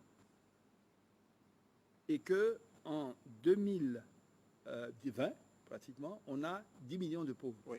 D'accord. Ce qui est vrai. Mais en 2007, il y avait combien de non-pauvres? La population, c'était 19 millions. Donc ceux qui étaient les non-pauvres, ils étaient 9 millions. Hein? Vous avez 19 millions, il y a 10 millions de pauvres. Donc il y a 9 millions de non-pauvres. Vous êtes en 2020, vous êtes 25 millions. Vous avez 10 millions de pauvres. Mais vous avez 15 millions de non-pauvres. Ce n'est pas la même chose. Hein? Nous, on a fait en sorte que sur 25 millions, 15 millions ne soient pas pauvres. Avant, sur 20 millions, c'est la moitié. Donc, ce n'est pas la même chose. Si vous ne prenez pas en compte la population du moment et que vous prenez uniquement le nombre absolu de pauvres, ça ne vous donne pas la mesure de la réalité de l'effort qu'on a fait. Si, passer de 55% à 39%, c'est bien ça. On a sorti beaucoup plus de monde de la pauvreté qu'en 2017, on l'était. Ça reste 10 millions tout de même. Ça reste 10 millions, mais ça reste énorme. 15 millions de non-pauvres. 15 millions, mais c'est-à-dire que si on prenait les mêmes ratios que 2007, aujourd'hui, on aurait 14 millions de pauvres, pas 10 millions. 55% de 25 millions, on aurait 14 millions de pauvres. Je vous propose un autre chiffre, Oui. puisque vous avez bien les chiffres. Oui, mais oui. Dans le bilan de votre candidat que j'ai pu consulter, 3 millions d'emplois ont été créés, sauf qu'il y a seulement 850 000 emplois qui sont formels. Et ça dit que les autres emplois ne sont pas garantis. Finalement, comment créer des emplois durables aux jeunes Ivoiriens, qui représentent tout de même un peu plus de 70% de la population ivoirienne? Quand vous dites durable, ça veut dire qu'ils n'ont pas de risque de chômage. C'est juste les chiffres. 3 millions d'emplois, seulement 850 000 sont formels. Bon, d'abord, un emploi, il n'est jamais durable. Voilà. Un emploi, à tout moment, votre boîte peut fermer, on peut vous vider. D'accord? Donc, il y a des gens qui sont dans le secteur formel, il y a des gens qui sont dans des secteurs qui sont dits non formels ou dans le secteur informel. Ça ne veut pas dire que leurs activités sont nécessairement précaires. C'est un secteur qui échappe à l'État, n'est-ce pas? Mais le secteur échappe à l'État parce qu'un certain nombre de personnes dans ce secteur-là estiment que s'ils se déclarent à l'État, l'État va leur demander des ressources qu'ils ne sont pas prêts à donner. Vous savez qu'il y a tout ce débat de pouvoir faire, je dirais, rentrer un grand nombre d'entreprises du secteur informel dans le secteur formel afin qu'ils puissent être fiscalisés. Donc, un certain nombre préfèrent rester là-bas. Pas parce que c'est fragile, pas parce que c'est précaire, pas parce qu'ils ne gagnent pas, mais parce qu'ils échappent, je dirais, à la pression fiscale de l'État. Nous, on cherche à accroître, bien sûr, la pression fiscale, mais en cherchant à les aider à grandir. Donc, non, je ne crois pas. On a fait 3 millions d'emplois, dont 850 000 sont dans le secteur formel, mais les autres, qui peuvent être des paysans agricoles, qui peuvent être dans le secteur du transport, des transporteurs, qui peuvent être des commerçants, ne sont pas dans quelque chose qui est préféré. Leur commerce marche bien, ils gagnent bien, ils ne veulent pas se formaliser, ils sont bien comme ça. Et notre débat, justement, c'est ça. Donc je crois que ce raccourci qui dit, s'il n'est pas dans le secteur formel, c'est qu'il est précaire, c'est qu'à tout moment, il peut être au chômage, je ne crois pas que ce soit l'analyse. Alors, monsieur le représentant du candidat, pour 2021-2025, c'est quoi la stratégie pour sortir le maximum de jeunes du chômage? Mais c'est ça que je vous dis, je vous le répète, la stratégie du candidat, c'est de dire, je ne vais plus rester là à prendre des mesures fiscales, à prendre des allègements fiscaux, à prendre des mesures, je dirais, de dégrèvement douanier pour attirer des investisseurs, pour accroître, je dirais, la richesse. Moi, je vais m'inviter à développer le secteur privé de façon active. Parce que s'il n'y a pas le secteur privé, il n'y a pas de création de richesse, il n'y a pas de création d'emplois. Il y a environ 240 000 personnes chaque année qui sortent du système. Entre ceux qui quittent l'école et ceux qui achèvent l'école. Mais sur les 240 000, il faut savoir que l'État, chaque année, ne peut embaucher qu'entre 12 000 et 15 000. Entre 12 000 et 15 000. Donc, les autres 200 000, s'il n'y a pas de secteur privé, mais ils ne peuvent pas être embauchés. Donc, aujourd'hui, nous n'avons pas le choix que d'avoir un secteur privé qui croît beaucoup plus rapidement. Notre ambition pour les 5 ans à venir, c'est de faire mieux qu'on a fait en 10 ans. C'est d'avoir 5 millions d'emplois créés à l'horizon 2025. C'est un rêve, c'est une ambition folle. Donc, on doit, nous, s'investir dans la création du secteur privé. Et je vais vous donner encore un exemple, si vous voulez, parce que c'est bien que les gens voient un peu ce que c'est. Vous prenez, par exemple, le secteur, je l'ai dit, vous pouvez prendre le secteur du palmier à huile. On a des secteurs. Hein. Dans les palmiers à huile, en 1960, 62, 63, on faisait 300 000 tonnes. La Malaisie faisait 500 000 tonnes. On était de 1 à 2. 50 ans après, aujourd'hui, la Malaisie fait 20 millions de tonnes, la Côte d'Ivoire fait 500 000 tonnes. Pourquoi? Parce que là-bas, ils se sont investis dans ce secteur privé en essayant de contrôler la chaîne des valeurs. C'est la même chose que dans un secteur comme la transformation du cacao. Vous l'avez certainement vu la dernière fois, le président a dit on avait fixé des objectifs de transformation de 50% de notre matière première, le cacao, mais on se rend compte que si on attend le rythme d'évolution des investisseurs privés, on ne va pas y arriver. Donc, il a décidé de créer des usines à travers des partenaires privés pour transformer 100 000 tonnes. Il a ouvert l'usine de 50 000 tonnes à Anyama. Les autres 50 000 tonnes vont se faire à San Pedro. Mais il a décidé que d'ici 2025, toute la production cacaoyère verra sa première transformation se faire en Côte d'Ivoire. Voilà une volonté politique d'un gouvernement de s'investir dans un secteur privé pour pouvoir l'accroître. C'est d'aller voir les gens qui sont dans le secteur privé, de dire, écoutez, vous transformez combien? 50 000 tonnes? Il faut que vous passiez à 150 000 tonnes. Quelles sont les contraintes à l'accroissement de votre production? C'est ça, on vous aide. Vous n'avez pas l'accès à crédit, on va faire en sorte que vous ayez accès au crédit. Tout ça pour que vous créiez plus de richesses, pour que vous créiez plus d'emplois. On va s'intéresser beaucoup plus que par auparavant au secteur privé, principal créateur de richesses et d'emplois. C'est ça notre stratégie. Alors, il y a également peut-être l'une des solutions, selon votre projet de société, vous avez remarqué la prééminence du district d'Abidjan dans le domaine économique. Vous comptez améliorer cela pour créer des richesses et encore créer des emplois dans toutes les régions. Donc, éviter que tout cela soit concentré sur Abidjan. Est-ce que vous pouvez nous en dire un mot? Oui, je crois que tout le monde le reconnaît aujourd'hui. Abidjan est une mégalopole qui a atteint, je dirais, ses limites de gestion raisonnables. Plus les villes et mégalopoles deviennent grandes, plus on a des problèmes de sécurité, plus on a des problèmes de circulation. Donc déjà, la première chose, c'est la question du transfert de la capitale. Donc au cours de 21-25, la question du transfert de la capitale va être effective. Un certain nombre d'administrations... Abidjan et Msokro, va être effectif. Donc, on va véritablement transférer une partie de l'administration pour alléger déjà Abidjan. Mais aujourd'hui, plus de 80 à 85% de l'activité économique se déroule dans une seule capitale. Ce n'est pas normal. Voilà. Donc, l'objectif, c'est de développer cela à l'intérieur du pays. Et donc, on a un projet région. Ça veut dire quoi? Ça veut dire que dans chaque région, il faut avoir toutes les infrastructures nécessaires pour que le développement puisse s'enclencher.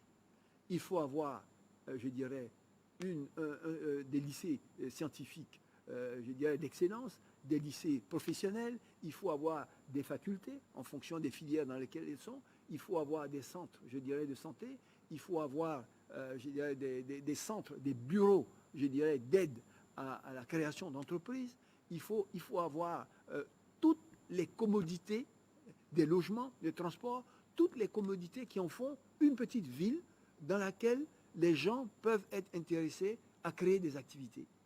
Une ville dans laquelle on a le sentiment que entre cette ville et Abidjan, on a le même niveau de confort.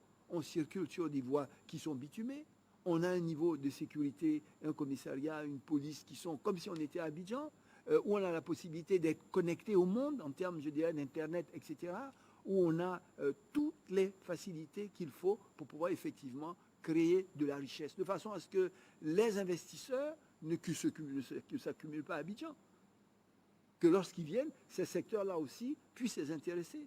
On a eu une armature, je dirais, autoroutière qui est également en chantier, pour lequel, je dirais, au cours des prochaines années, on va poursuivre donc les autoroutes qui sont aujourd'hui en chantier, l'autoroute donc de la côtière, l'autoroute donc de l'Est, l'autoroute qui va vers Lagos, l'autoroute qui à partir de Ndouci va à l'Ouest. Donc, il y a tout un chantier qui est en cours pour que dans chaque région, dans chaque chef de région, on définisse un standard, je dirais, de ville, de sorte que l'Ivoirien, où qu'il se trouve, ait les mêmes opportunités qu'il pourrait avoir à Abidjan ou ailleurs, qu'il y ait également là-bas des créateurs d'entreprises du secteur privé qui puissent, je dirais, comme je dis, créer de la richesse et créer de l'emploi. Donc ça, c'est vraiment un axe fort, je dirais. D'accord. Monsieur le ministre, on tend vers la fin de cette émission, donc on va aller très rapidement. Allez-y. La lutte contre la corruption, c'est une exigence de bonne gouvernance. La Côte d'Ivoire, notre pays, est classé 106e sur 180 au niveau mondial. C'est un fléau qui continue de gangréner donc l'économie ivoirienne. Quel remède? Écoutez, je pense que c'est également une préoccupation qui a été exprimée par le candidat, déjà avec la création de la haute autorité pour la bonne gouvernance. C'est déjà un instrument, un outil pour adresser cette question. On a également, bien sûr, comme vous savez, la Cour des comptes qui a été créée. Donc, on a les instruments de gestion de ces éléments-là. Mais ce que je vous disais tout à l'heure, dans les différentes priorités que j'ai citées dans le projet de société du candidat, je vous ai dit qu'il y a un objectif de création de richesse qui permet également la création d'emplois. Cela en aidant, en appuyant encore plus que jamais les PME nationales, pour en faire des champions nationaux, mais également les autres entreprises ivoiriennes, de façon à ce qu'on ait plus de richesses et plus d'emplois. Mais on s'est rendu compte de quoi? C'est que dans tous les pays au monde où on a réussi à accélérer la croissance pour atteindre ces objectifs, de multiplier par 2 ou par 3 le secteur privé pour que la donne change complètement en termes de développement, en contrepartie, il y avait une administration efficace et qui respectait les pratiques de bonne gouvernance. C'est pour ça qu'on a dit, il va falloir des changements importants dans notre propre administration, en termes d'efficacité, en termes de proximité du citoyen et en termes de gouvernance.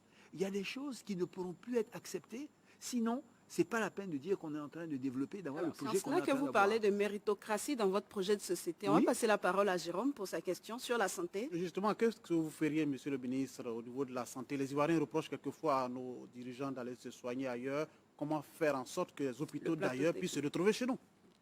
Ben écoutez, là, avec moi, vous êtes dans le mauvais exemple, parce que moi, j'ai été touché par le coronavirus. Monsieur le ministre, on ne parle pas de vous particulièrement. Non, Non, Zénith, en parce général, qu'en se soigne à non, comme vous Les dites, plus Zénith. nantis. Non, je ne suis pas parmi les plus nantis. Bon, mais je veux dire que je suis ce qu'on appelle, je dirais, une haute autorité. Donc, quand vous dites ça, tout de suite, vous pensez à nous. Donc, je vous dis, moi, j'ai eu le corona. Je dirais, je me suis soigné ici, avec le professeur Réolier, avec un plateau technique superbe qui s'est bien occupé de moi. J'ai été très malade et moi, ça n'a pas été Monsieur juste le un ministre, petit le truc comme corona ça. est un cas particulier. Vous ne faites pas Le vos corona boulot est un ici. pas particulier. Mais je vous donne mon cas. Je me Oui, suis comment soigné ici. améliorer le plateau Alors, technique le pour plateau que les technique, Ivoiriens le plateau puissent- technique, quand on parle de plateau technique, on parle bien sûr d'équipements médicaux et on parle de qualité des ressources humaines. Parce que l'équipement vous permet d'avoir un diagnostic, un traitement, mais si l'homme compétent, le médecin expérimenté, sachant n'est pas là, le plateau technique n'est pas complet. Il faut dire qu'au cours des décennies écoulées, le système éducatif a souffert. Le système sanitaire a souffert. Et les plateaux techniques, comme beaucoup d'autres infrastructures, se sont dégradés. Depuis 10 ans, on s'attelle à quoi? À remettre à niveau, je dirais, les plateaux techniques, en investissant dans des équipements. Vous savez qu'il y a le centre donc, de cancérologie, il y en a un qui est en cours de création avec les Coréens. Il y a le centre d'oncologie qui a été fait à Cocody. Il y a des hôpitaux généraux qui ont été réhabilités. Il y a des hôpitaux régionaux qui sont en cours de construction. On a une vingtaine. Les 2 premiers, c'est à Boisseau et à Dopé, qui vont être inaugurés le mois prochain. Donc, des efforts en termes d'infrastructures sont faits, je dirais, ainsi que des équipements. Maintenant, au niveau du personnel, il y a également des efforts à faire. Parce que régulièrement, il y a une dizaine, une vingtaine d'années, nos médecins avaient la capacité d'aller à l'extérieur, rester 2, 3, 4 ans pour se former sur de nouveaux équipements qui sortaient, sur de nouvelles pratiques, je dirais, de traitement de la médecine. C'est un milieu qui évolue et rapidement en termes de technologie. Si vous allez 3, 4, 5 ans sans y aller, vous êtes dépassé par les événements. Et malheureusement, on n'a pas pu le faire avec le rythme qu'il fallait. Mais aujourd'hui, c'est quelque chose qui a repris. Donc, on a un projet d'aller plus loin dans le projet du ministre du Tourisme, c'est d'être un hub hospitalier. On veut faire de la Côte d'Ivoire le lieu où, au lieu d'aller en Europe, les pays voisins viennent se soigner. Donc on a un projet, je dirais, de réhabilitation de nos CHU, on a un projet de construction et de réhabilitation de nos hôpitaux, on a un projet de formation de notre personnel médical, de façon à ce que Abidjan puisse à nouveau redevenir le lieu où, par excellence, on vient se soigner. D'accord. Alors, monsieur le ministre, la dernière question va porter sur la promotion de la femme. Et on observe que dans le gouvernement actuel, on n'a que 8 femmes sur une cinquantaine. La seule institution dirigée par une femme est la grande chancellerie. Et tous les postes importants se prennent les décisions pour l'avenir du pays sont occupés par des hommes. Les femmes, c'est quand même 48% de la population ivoirienne, selon le dernier recensement. Est-ce que dans la Côte d'Ivoire solidaire que vous envisagez construire, est-ce que la femme aura toute sa place? À quand la parité? Vous êtes intéressé là pour un poste Pourquoi pas, monsieur le ministre? Et Bon. je ne suis pas la seule. Il y a plein de femmes compétentes en Côte d'Ivoire. D'accord, je note. Mais pour être plus sérieux, En une minute. vous savez que la question de la femme, le président en a fait le centre de sa préoccupation. Je veux dire, l'école obligatoire, c'était pour aider les femmes, pour que justement on puisse... Les instances de décision, monsieur le Les ministre. instances de décision, vous savez qu'on a pris un texte qui prévoit que 30% au moins. Et à l'application? à l'application, mais c'est au cours des prochaines élections que ça va se faire. C'est les prochaines législatives et municipales que ça va se faire. Si vous n'avez pas au moins 30%, je dirais, de vos conseillers qui sont femmes, ou bien dans votre liste des candidats, s'il n'y a pas au moins 30% de femmes, ça ne va pas être accepté. Donc ça, déjà, c'est acté.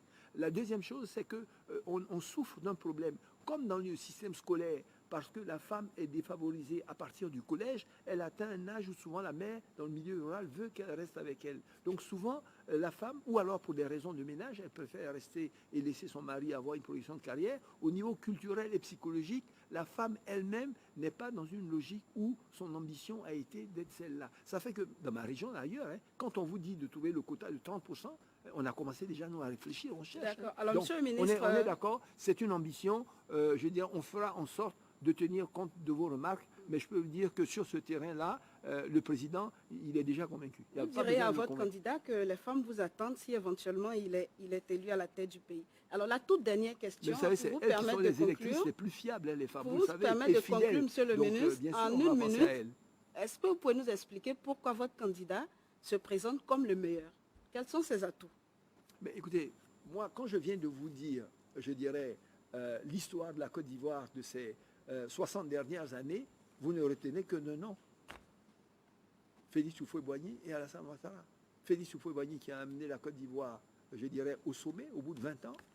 Et puis ensuite, Alassane Ouattara qui, en l'espace de 10 ans, a pris la Côte d'Ivoire pratiquement au bord de l'abîme et qui, en 10 ans, en a doublé la richesse moyenne par habitant et qui, comme je le pense, je dirais, aura la faveur de vos votes et sera élu dans les 10 prochaines années, va aller encore plus loin. Alassane Ouattara, dans son parcours scolaire exceptionnel, dans son parcours professionnel exceptionnel, à la pratique de la gestion de l'État exceptionnelle, constitue aujourd'hui une chance pour la Côte d'Ivoire pour poursuivre l'œuvre qu'il a commencée et qui, je l'espère, sans aucun doute, va vous surprendre en termes de qualité.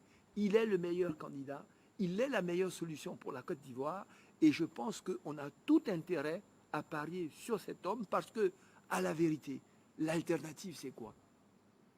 Voilà, quand on regarde là, je dirais, le meilleur, parce que meilleur parmi qui? Regardons déjà ceux qui aspirent à diriger la Côte d'Ivoire pour les 5 prochaines années. Merci, Qui parmi ceux qui se présentent a la capacité, a le bilan, a la capacité ou a les relations, a le réseau, a les connaissances pour porter la Côte d'Ivoire au firmament du continent et pourquoi pas du monde? Je n'en vois pas. Merci, monsieur le ministre. Je rappelle que vous représentiez le candidat du RHDP sur ce plateau de face aux électeurs, le candidat Alassane Ouattara à la présidentielle de 2020. Merci d'être venu. Merci également à Jérôme Kouakou de Radio Côte d'Ivoire et à Michel Kofi de Fraternité Matin qui m'ont accompagné pour cette interview. Face aux électeurs ce soir, c'est terminé. Demain, rendez-vous avec le candidat indépendant Kouadio Konan-Bertin. Bonsoir.